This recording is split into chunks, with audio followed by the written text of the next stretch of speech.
Hello, everybody, and thank you all for coming out to the Goddess Queen Tulsa show.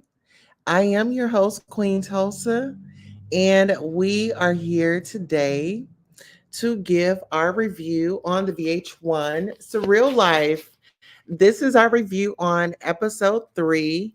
How did we get here? Oh my gosh. So, first of all, if you are a new subscriber, thank you for subscribing. If you're a returning subscriber, thank you for returning. I really appreciate you for that. We're going to get right into the news because I know I have been postponing the show. And I say, you know what? Actually, tonight we are going to dive right into it and we are going to get our review in. And so, without further ado, let's go ahead and start it off right. Okay, so now we are reviewing the Surreal Life, and we are on episode 3. And I know I had called Stormy's doll Susie. Well, her name is not Susie, it's Susan. Okay, so correction there. So first of all, Tamar asked Stormy, did she have a choice in picking the person that she did the set with? And if you guys know, she does the set and she has a partner and yada yada, the rest. And then so Stormy, starts explaining, the business, being on set. And, Manny, which was on the set as I mean, not on the set, but is on the show as well. They were asking, is there a fluffer? And pretty much a fluffer, um, the talent. Um, but there's no such thing as a fluffer. No one that prepares or get the talent ready. So the talent is responsible for getting themselves ready, right? There's no such thing as a fluffer. So Stormy and Tamar actually share the same birthday, March the 17th, so they connect. And, that's just how it's going, from the start. Now, Tamar understands being misunderstood. And if we all know, of course, Tamar, when she first came out, a lot of people referenced her as the spoiled sister from the Braxtons, and of course, she's the baby of the sisters. And so some people try to use that against her. Well, however, it seems like little Tay Tay has really gotten a grip on life and I want to say on her situation or her circumstance.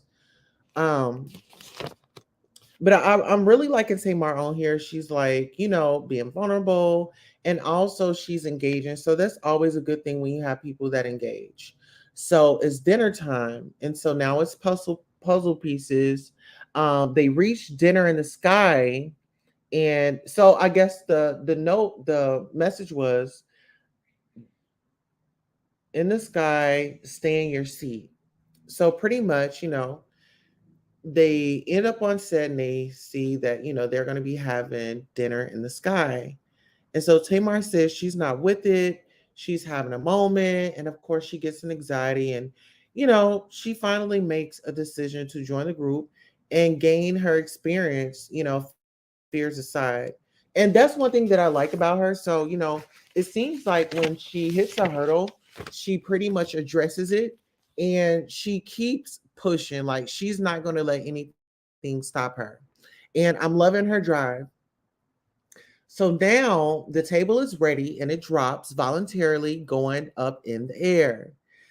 Okay, so dinner in the sky. It's 45 minutes. You know, no, it's not 45 minutes. Oh, so I guess they were going to be up there for 45 minutes, I'm assuming. So August, Alsina was not able to make it up on the dinner in the sky because he, I don't know if it's true, but this is what he said. He said he has issues with, urinating, hemorrhoids, etc.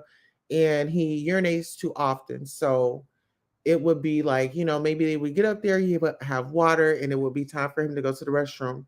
And by them being up there and not coming down for that amount of time, he will wet his pants. So CJ panics as they are going up, and she's sitting like right next to Tamar. And so she's taking Tamar off. So Tamar is like, you can't do that. You can't do that. We want to, you can't do that. Cause she was just like, letting her, CJ was letting her fears get the best of her.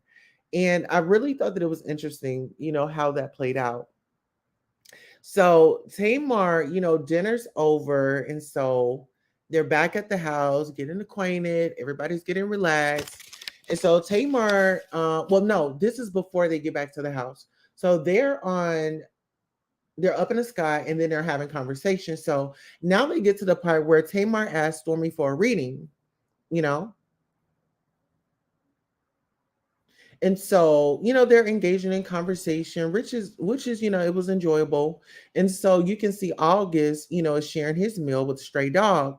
And so I thought that that was like a beautiful moment, sharing his food with the Stray Dog, just feeding the animals, because I'm all about that. Like I will sit up there and feed a dog in a second, or an animal, if I see him on the road. So Dennis Rodman goes left. um then he starts true confessions. He said that his teammate, had relations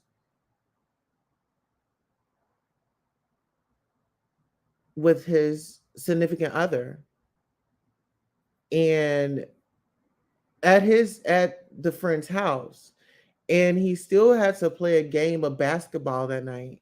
And he said that he played, and he won, and he had to play with the guy. He never said who it was. So pretty much, it's just bottled up trauma, and he refuses help, and that don't work. Like when you have all that trauma, and then you're going in and out, and like those people are seeing it, and they are wanting to help, but then it will get into like a moment where he identifies their trauma or something that they've expressed, or have come clean about, and then he'll go there with them. So like I said, dinner's over, they make it back home, and so Frank's socks are in Stormy's suitcase. And so she says, Susan, and y'all know who that is. So Susan is Stormy's doll. That's her haunted doll, and she's very vocal and very honest about her doll being haunted.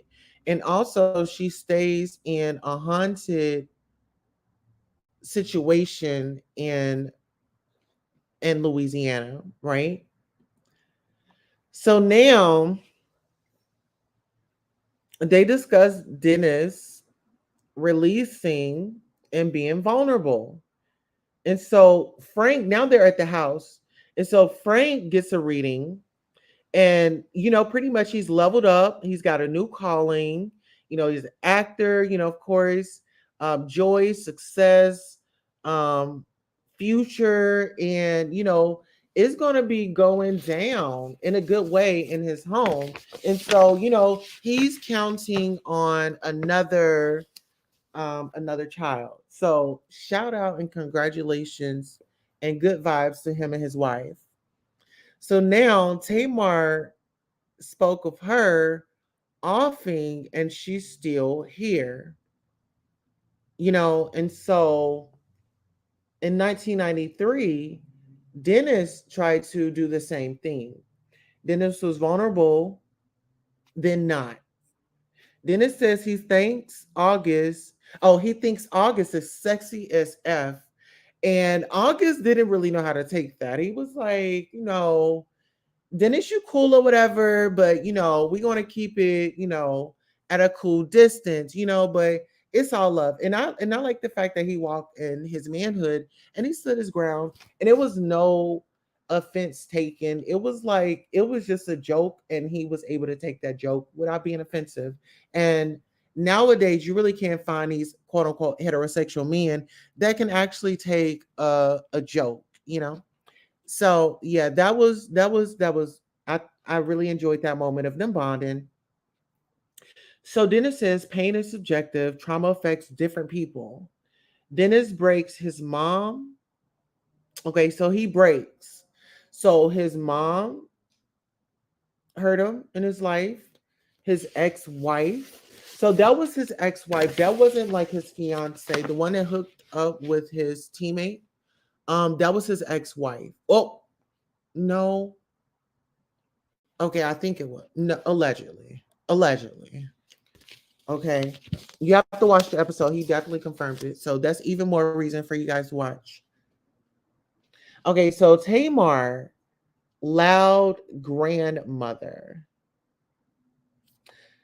So those were her cards, and Stormy she went to bring that up, and Tamar was like, "Oh no."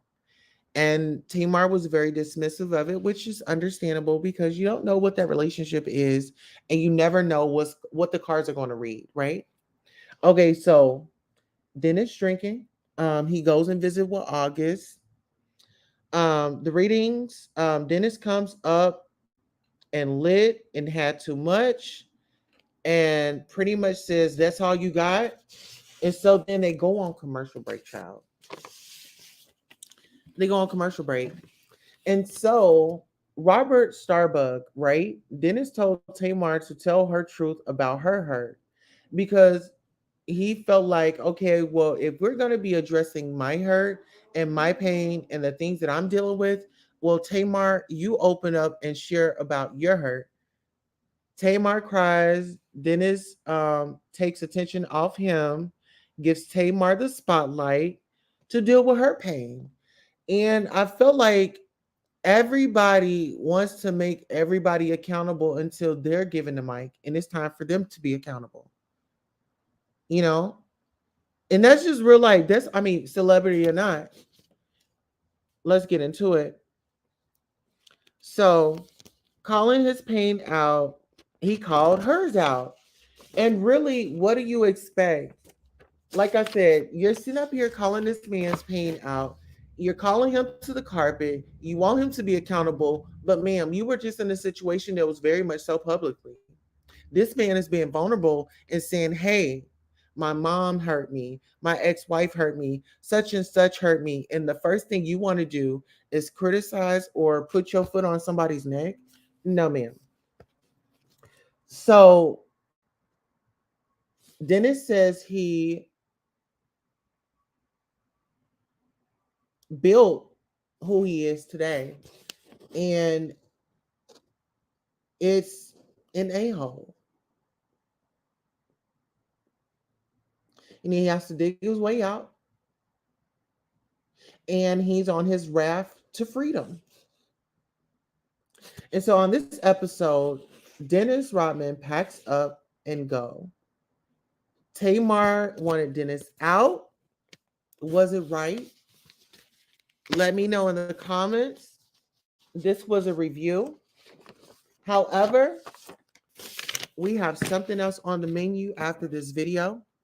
I definitely want you to share, like, and subscribe.